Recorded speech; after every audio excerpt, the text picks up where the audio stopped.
দর্শক, এখন রয়েছে বিশ্ব টেলি যোগাযোগ ও তথ্য সংঘ দিবস নিয়ে বিশেষ আলোচনা। আর এই আলোচনার জন্য আমাদের সঙ্গে যুক্ত হচ্ছেন বাংলাদেশ স্যাটেলাইট কোম্পানি লিমিটেডের চেয়ারম্যান ও সিইও ডক্টর শাহজাহান মাহমুদ। আপনাকে স্বাগত আমাদের আজকের অনুষ্ঠানে। ধন্যবাদ একুশে টিভি জি, এবং একুশে টিভির দর্শকদেরকেও আমি শুভেচ্ছা জানাচ্ছি। এবং আজকে আমরা যে বিষয়টা নিয়ে আলোচনা করব, আমি পূর্বেই উল্লেখ করেছি বিশ্ব টেলিযোগাযোগ ও তথ্য সংঘ দিবস।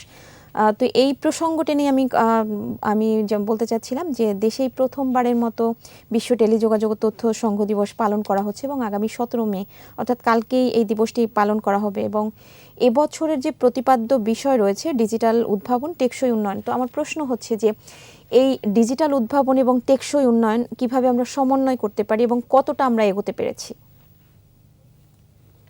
ধন্যবাদ মহিমা। আমি একটু তার আগে ওয়ার্ল্ড টেলিকম এবং ইনফরমেশন, যেটাকে বলে WTISD, অর্থাৎ ওয়ার্ল্ড টেলিকমিউনিকেশন এবং ইনফরমেশন সোসাইটি ডে, এবং আপনি যেটা বললেন যে এই বছর প্রথম পালন করা হচ্ছে, ঠিক তা না। এটা আমরা বেশ অনেক বছর ধরেই আমাদের বাংলাদেশে এই দিবসটা পালন করা হচ্ছে। এটা যুক্তিকতা হচ্ছে যে পৃথিবীতে এই টেলিকমিউনিকেশনের মাধ্যমে কত উন্নতি সাধিত হয়েছে তার ব্যাখ্যা করা এবং জনসাধারণকে সচেতন করা যে টেলিকম আমাদের শুধু প্রযুক্তি উন্নতি না, সব দিক দিয়ে আমাদের উন্নতির সহায়ক, এইটা সম্পর্কে সচেতন করাটাই হচ্ছে এটার মুখ্য উদ্দেশ্য। অ্যাকচুয়ালি এটা প্রথম এস্টাবলিশ হয় 1865 সালের 17 মেতে, যখন টেলিফোনের ভিতরে ভয়েস যেত না, শুধু ওই টকা টেলিগ্রাফ যেত। এটা তখন নাম ছিল ওয়ার্ল্ড টেলিগ্রাফ ডে। পরে যখন আরো উন্নতি হলো, এই তারের ভিতর দিয়ে যখন ভয়েস যাওয়া শুরু করলো, তখন এটা টেলিকমিউনিকেশন ডে হলো। তো এইটা 1969-এর 17 মে থেকে প্রত্যেক বছর এটা ওয়ার্ল্ড টেলিকম ডে হিসাবে পালিত হতো। তার আরো কয়েক বছর পরে 1975 সনে এটার সঙ্গে যুক্ত হলো ওয়ার্ল্ড ইনফরমেশন সোসাইটি, অর্থাৎ তথ্য এবং প্রযুক্তি দুইটা মিলে তখন থেকে এই দিনটা পালন করা হয়। তো এই যে আগামী 17 মে অর্থাৎ আগামীকালকে এটা যেটা পালন করা হবে, এটা একটা ধারাবাহিকতার ফল আর কি। আর প্রত্যেকবারই একটা করে ওটা কি বলে, একটা ওই মেসেজ নিয়ে আসে, তথ্য। এই যে এবারের যে প্রতিপাদ্য একটা বিষয় নিয়ে আমরা এগোই, যে এই বিষয়টা নিয়ে গতবার যেরকম ছিল যে টেলিকমিউনিকেশনের মাধ্যমে বার্ধক্য জনিত যারা বার্ধক্যে যে পৌঁছে তাদেরকে কিভাবে হেল্প করা হয় গোটা পৃথিবী ব্যাপী। এবার হচ্ছে এবারের প্রতিপাদ্য হচ্ছে যে digital divide, innovation for sustainable development goal. যে আমাদের এই ডিজিটাল ডিভাইড একটা বিরাট শব্দ, অর্থাৎ আমাদের ডিজিটাল ডিভাইড কাকে বলে? আপনারা জানেন যে গরিব, বড় লোক ইত্যাদি ইত্যাদি যেরকম সমাজের ভিতরে একটা বৈষম্য আছে, টেলিযোগাযোগের ক্ষেত্রেও এরকম একটা বৈষম্য আছে। এরকম কারা টেলিকম ফেসিলিটি আছে, তাদের টেলিকম ফেসিলিটি নাই। এবং একটু আগে যেটা আমরা বললাম যে পৃথিবীর উন্নতির জন্য, মানে আমাদের সমাজের উন্নতির জন্য কিংবা এ পর্যন্ত যত উন্নতি হয়েছে পৃথিবীতে, তার পিছনে এই যে যোগাযোগ ব্যবস্থা, এটাই কিন্তু সবচেয়ে বড় ভূমিকা পালন করেছে। তো সুতরাং আমাদের এই যে এই দিবসে একটা প্রতিপাদ্য হচ্ছে যাতে এই ডিজিটাল ডিভাইস, অর্থাৎ কেউ টেলিকমের কাছাকাছি কিংবা টেলিফোন কিংবা ইনফরমেশন ট্রান্সমিশনের সুবিধা পাবে, কেউ পাবে না, এইটা যাতে না থাকে। এবং বাংলাদেশেও এটা এই ডিজিটাল ডিভাইড দূর করার জন্য প্রচন্ড চেষ্টা করে যাচ্ছে। তবে সুখের বিষয় হচ্ছে পৃথিবীর অন্যান্য জায়গার চাইতে, পৃথিবীর অন্যান্য দেশের চাইতে বাংলাদেশ কিন্তু অনেক এগিয়ে আছে। অর্থাৎ বাংলাদেশের মধ্যে ডিজিটাল ডিভাইড অনেক কম। গোটা পৃথিবীতে প্রায় 800 কোটির মতো লোক আছে, তার ভিতরে তথ্য অনুযায়ী প্রায় 500 কোটির মতো লোক ইন্টারনেট কিংবা টেলিকমিউনিকেশনের সুবিধার আওতায় আছে। বাকি 300 কোটি অর্থাৎ প্রায় 66% লোক আছে, বাকি 34% লোক এখনো পর্যন্ত ডিসকানেক্টেড কিংবা আনকানেক্টেড অবস্থায় আছে।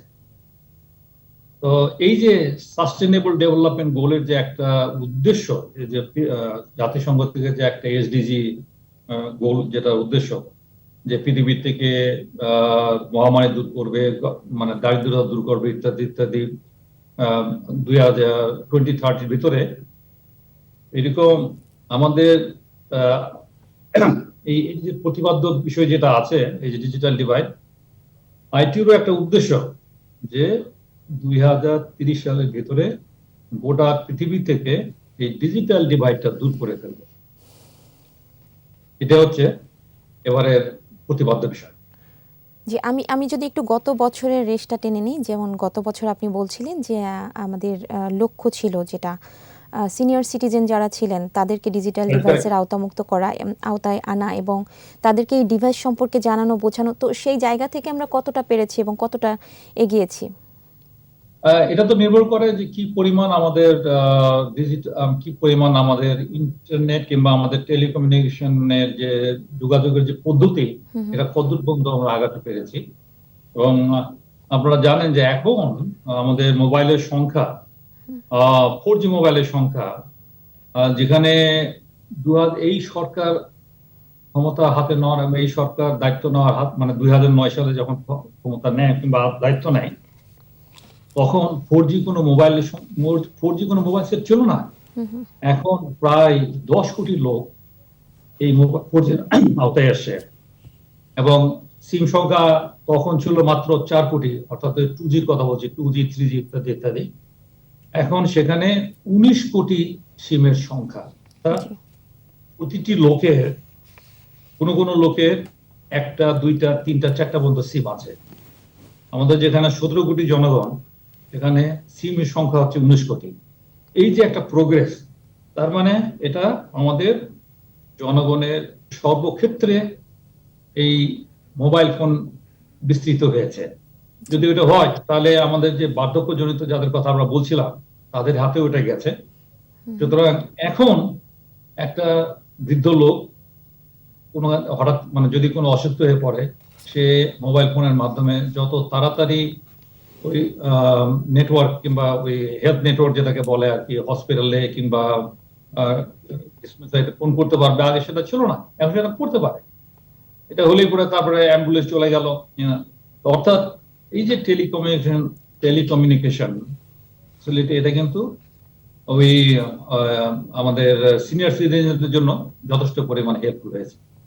এখন অনেক বাংলাদেশে ভালো মতো সংখ্যক সিম এই সিনিয়র সিটিজেনদের হাতে গেছে। জি, আমরা এই প্রসঙ্গ টেনেই আবার আমরা আলোচনায় আসবো, তার আগে একটু বিরতি নিয়ে আসছি। দর্শক, নিচ্ছে একটা বিরতি, ফিরবো একটু পরে, আমাদের সঙ্গেই থাকুন।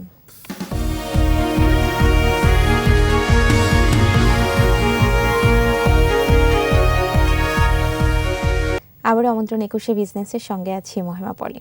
দর্শক, বিরতির আগে দেশের টেলিযোগাযোগ ও তথ্য সংঘ দিবস নিয়ে কথা বলছিলাম বাংলাদেশ স্যাটেলাইট কোম্পানি লিমিটেডের চেয়ারম্যান ও সিইও ডক্টর শাহজাহান মাহমুদের সঙ্গে। আমরা আবারও তার সঙ্গে আলোচনায় ফিরবো। এবং বিরতির আগে আপনি যেমনটা বলছিলেন যে এই যে ডিজিটাল ডিভাইসের কথা বা সিনিয়র সিটিজেনদের নিয়ে যে উদ্যোগটা ছিল বাংলাদেশের, তো এই বছরের যে প্রতিপাদ্য বিষয় আছে সেই বিষয়টা নিয়ে একটু আমি কথা বলতে চাচ্ছিলাম, যা হচ্ছে ডিজিটাল উদ্ভাবন, টেকসই উন্নয়ন। তো এই ডিজিটাল উদ্ভাবনটা আসলে টেকসই উন্নয়নের পথে কতটা, কিভাবে আমরা এগোতে পারি? আর সেই সাথে আমি আরেকটু সংযুক্ত করতে চাচ্ছিলাম যে তথ্য প্রযুক্তি এবং টেলিকম খাতের এই উন্নয়নকে কাজে লাগিয়ে যেটা আমরা আমাদের অর্থনীতিকে আরো কিভাবে চাঙ্গা করতে পারি। খুব চমৎকার প্রশ্ন।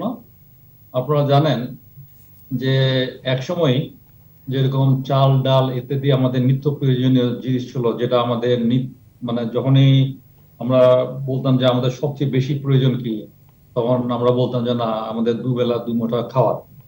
এখন কিন্তু ওই স্লোগানটা চেঞ্জ হয়েছে যে এখন আমাদের সবচেয়ে বেশি প্রয়োজন কি, কারণ যেহেতু খাওয়ারের সঙ্গে সঙ্গে আমাদের তথ্য প্রযুক্তি বা তথ্য কত তাড়াতাড়ি আমরা সংগ্রহ করতে পারি কিংবা কত তাড়াতাড়ি তথ্য আমরা মানুষের কাছে প্রচার করতে পারি, এটাই কিন্তু আমাদের সবচেয়ে বড় একটা জিনিস। তো এই যে যেটার জন্য আমাদের ওই যে ডিজিটাল ডিভাইডের কথাটা উঠেছে, যে আমাদের এই অভাবটা যাতে পূরণ না হয়, এমনি এই অভাবটা যাতে না থাকে। তো এই যে এক জায়গা থেকে আরো যে তথ্য প্রচারের জন্য বাংলাদেশ সরকার যেভাবে ফাইবার অপটিক্যাল কেবল গ্রামে গঞ্জে নিয়ে গেছে, তারপরেও কিন্তু অনেক জায়গা আছে যেটা আমরা টেলিফোনের আওতায় আনতে পারিনি। যেমন আমাদের প্রায় 130টার মতো দ্বীপ আছে, কিংবা মেইনল্যান্ড থেকে অনেক দূরে আছে, যেখানে আমরা ওই ফাইবার অপটিক্যাল কেবল নিতে পারি না, এবং তারা কিন্তু এই টেলিফোন সংযোগের আওতার বাইরে। সেই মানে সেই জায়গাটা পূরণ করার জন্য আমাদের সরকার এখানে আমরা একটা স্যাটেলাইট ওপেন করেছে, এবং ওই জায়গাগুলোতে, দুর্গম জায়গাগুলোতে আমরা স্যাটেলাইটের মাধ্যমে যোগাযোগ দিতে পারি। জি। তার মানে আমাদের ডিজিটাল ডিভাইড বন্ধ করার আমাদের সক্ষমতা আছে, অর্থাৎ আমাদের টেকনোলজি, এই যে আপনি যেটা বললেন টেকনোলজি, এই টেকনোলজি আমাদের আছে। এখন আমরা কতটুকু করতে পেরেছি সেটা নির্ভর করে যে সরকার কি পরিমাণ আমাদেরকে হ্যাঁ, তো সরকার কি পরিমাণ আমাদেরকে রিসোর্স দেয় এই সমস্ত জায়গা কানেক্ট করার জন্য। তো এবং এই যে একটু আগে বললাম যে বিজনেস ফ্লারিশ করার কিংবা বিজনেস উন্নত করার জন্য মেইন উপকরণ হচ্ছে কিন্তু তথ্যের আদান প্রদান। এটা রংপুরের বিজনেসম্যান একটা ঢাকার বিজনেসম্যানের ভিতরে যদি তথ্য আদান প্রদান ঠিক মতো না করতে পারে, সঠিক মতো না করতে পারে, ঠিক সময় মতো না করতে পারে, তাহলে কিন্তু বিজনেস আগাতে পারবে না। এবং এই যে গোটা বাংলাদেশে এই যে বিজনেস যে ডেভেলপ হয়েছে, বিশেষ করে গোটা বাংলাদেশের পুরো এলাকায় যে মানে বিজনেসের যে উন্নতি হয়েছে, তার পিছনেই কিন্তু এই টেলিকমিউনিকেশনের অবদান অনেক। না, যেরকম এখন এই যে ইন্টারনেটের কথা ধরেন, এই বর্তমান সরকার যখন দায়িত্ব নেয় 2009 সালে, তখন ইন্টারনেটের সংখ্যা ছিল মাত্র, ইন্টারনেট গ্রাহকের সংখ্যা ছিল মাত্র 40 লাখ। এখন সেখান থেকে ওটা বেড়ে হয়েছে 13,47,00,000। তো এই সমস্ত তথ্য থেকে কিন্তু বুঝতে পারবেন যে টেলিকমিউনিকেশনের প্রভাবটা, মানে বিজনেসের উন্নতির ব্যাপারে কিংবা বিজনেসের প্রবৃদ্ধির ব্যাপারে টেলিকমিউনিকেশন কি পরিমাণ প্রভাব বিস্তার করে। আমি আরো একটা এক্সাম্পল দিতে পারি। যেরকম আগে যেরকম ইন্টারনেটের ব্যান্ডউইথ 2009 সালে বর্তমান সরকার যখন এটার দায়িত্ব নেয়, তখন এক একটা পার জিবিএস এর দাম ছিল 27,000 টাকা। সেটা এখন কমতে কমতে বর্তমান সরকার সেটাকে কমিয়ে 65 টাকায়, গড়ে 65 টাকা পার জিবিএস এনেছে। এতে লাভটা কি হয়েছে? লাভটা কিন্তু আমাদের জনগণের যা উন্নতি হয়েছে, কিন্তু সবচেয়ে বেশি লাভ হয়েছে কিন্তু বিজনেস সেক্টরে। এই জন্যই কিন্তু বিজনেস আরো ফ্লারিশ করেছে, এটাই আর কি। জি, আরেকটা বিষয় হচ্ছে যে আপনি যেমন স্যাটেলাইটের কথা বলছিলেন যে আমাদের সবচেয়ে সফল একটা অ্যাচিভমেন্ট বঙ্গবন্ধু স্যাটেলাইট 1। বর্তমানে যেটা হচ্ছে আমাদের একমাত্র ডিটিএইচ সেবা এবং আকাশের মাধ্যমে পরিচালিত হচ্ছে, এবং আরেকটা বিষয় হচ্ছে যে এশিয়ার 14টি দেশে আমরা যোগাযোগ এবং টেলিভিশন সেবা দিতে সক্ষম হচ্ছি আমরা এই স্যাটেলাইটের মাধ্যমে। তো আমার প্রশ্ন হচ্ছে যে এই সেবার পরিধিটা আমরা আরো কিভাবে বাড়াতে পারি? খুব ভালো কথা বলেছেন। আগে আমাদের বঙ্গবন্ধু স্যাটেলাইট 1 ওপেনের আগে আমাদের এই স্যাটেলাইট চ্যানেলগুলো বিদেশি স্যাটেলাইটের কাছ থেকে সার্ভিস নিত। তার ফলে আমাদের প্রচুর বৈদেশিক মুদ্রা ব্যয় হতো। এমনকি বিদেশে টাকা পাঠানোর ব্যাপারে, কারণ বিদেশে স্যাটেলাইট থেকে সার্ভিস নিলে পরে তাদেরকে টাকা পেমেন্ট করতে পারতাম না, তাদেরকে বৈদেশিক মুদ্রায় পে করতে হতো। এবং এই যে এখান থেকে টাকা করে বৈদেশিক মুদ্রা হিসেবে তাদেরকে প্রেরণ করাটা খুব একটা ঝামেলার ব্যাপার ছিল। আমরা সেই সমস্ত এলাকা থেকে, সেই সমস্ত ঝামেলা থেকে আমরা এখন অনেক দূরে চলে এসে আমাদের দরকার এখন আমরা আমাদের স্যাটেলাইটের বিল আমরা লোকাল টাকাতে দিতে পারি। তো এই যে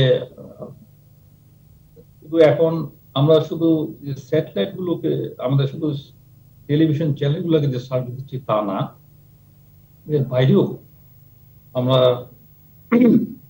কমিউনিকেশনের জন্য আর্মিরা আমাদের কাছ থেকে সার্ভিস নেয়। তারপরে ওই যে বিভিন্ন ব্যাংকের যে এটিএম গুলো আছে, হুম হুম। যেগুলো বর্তমানে এই এটিএম গুলো বর্তমানে ওই ফাইবার অপটিক্যাল কেবল দিয়ে চলে। জি তখন আর আমাদের দেশে দেখবেন যে ফাইবার অপটিক্যাল কেবল কিন্তু প্রায় কাটা পড়ে। এই জন্য তাদের সার্ভিসটা খুবই মাঝে মধ্যে ইন্টারাপ্টেড।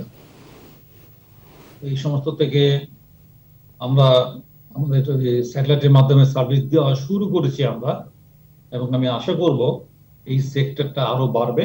মানে তারপরে ওই যে আমি যে রিমোট এলাকার কথাগুলো বললাম, যে সমস্ত এলাকা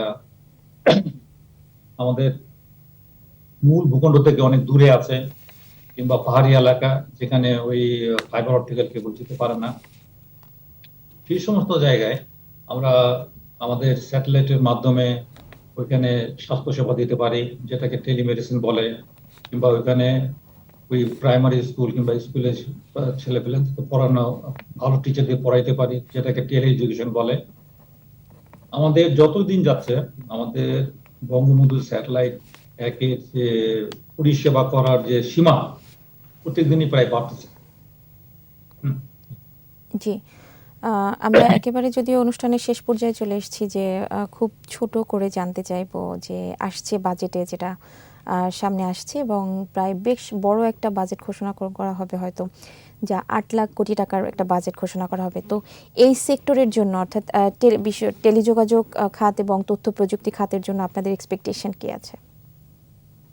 হ্যাঁ, আমাদের এমনি টেলি সেক্টরে তো আপনার ওই টেলিফোন সেক্টরে 5G আসে, তারপরে ওই আরো ফাইবার অপটিক্যাল কেবল যাতে আরো ঘরে ঘরে পৌঁছে যায় সেদিকে আছে। এবং পার্টিকুলারলি স্যাটেলাইটের ক্ষেত্রে একটা বড় পরিবর্তন আসছে, সেটা হচ্ছে আমাদের বঙ্গবন্ধু স্যাটেলাইট এখন সবভাবে চলছে, কিন্তু এটা হচ্ছে শুধু কমিউনিকেশন স্যাটেলাইট। কিন্তু পৃথিবীতে এখন স্যাটেলাইটের অনেক ব্যবহার আছে, পার্টিকুলারলি আর্থ অবজারভেশনের জন্য একটা খুব গুরুত্বপূর্ণ একটা এরিয়া হচ্ছে আর্থ অবজারভেশন।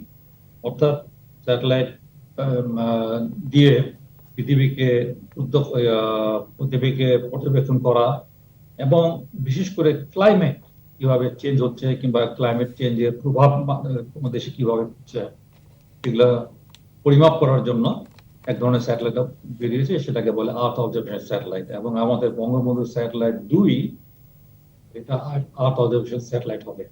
জি আমি আশা করছি যদি এই আমাদের এই সামনের বাজেটে বঙ্গবন্ধু স্যাটেলাইট 2 এর জন্য পর্যাপ্ত পরিমাণ অর্থ রাখা হবে, যাতে করে আমাদের দেশ ভবিষ্যতে অন্য পৃথিবীর অন্যান্য দেশ যেভাবে স্যাটেলাইট থেকে উপকৃত হয়, আর্থ অবজারভেশন স্যাটেলাইট আমাদের দেশেও এই আর্থ অবজারভেশন স্যাটেলাইট থেকে বিভিন্ন ধরনের উপকার আমরা পাবো। জি, আপনাকে অনেক ধন্যবাদ আজকে আমাদের সঙ্গে এখানে সংযুক্ত হবার জন্য। ধন্যবাদ আপনাকে। জি দর্শক, এতক্ষণ বিশ্ব টেলিযোগাযোগ ও তথ্য সংঘ দিবসের নানা দিক ও করণীয় নিয়ে কথা বলছিলেন বাংলাদেশ টেলিকমিউনিকেশন স্যাটেলাইট কোম্পানি লিমিটেডের চেয়ারম্যান ও সিইও ডক্টর শাহজাহান মাহমুদ। আমরা আবারও নিচ্ছি একটা বিরতি, 2টা 30 মিনিটে আবারও ফিরে আসবো 21শে বিজনেসে। আমাদের সঙ্গেই থাকুন।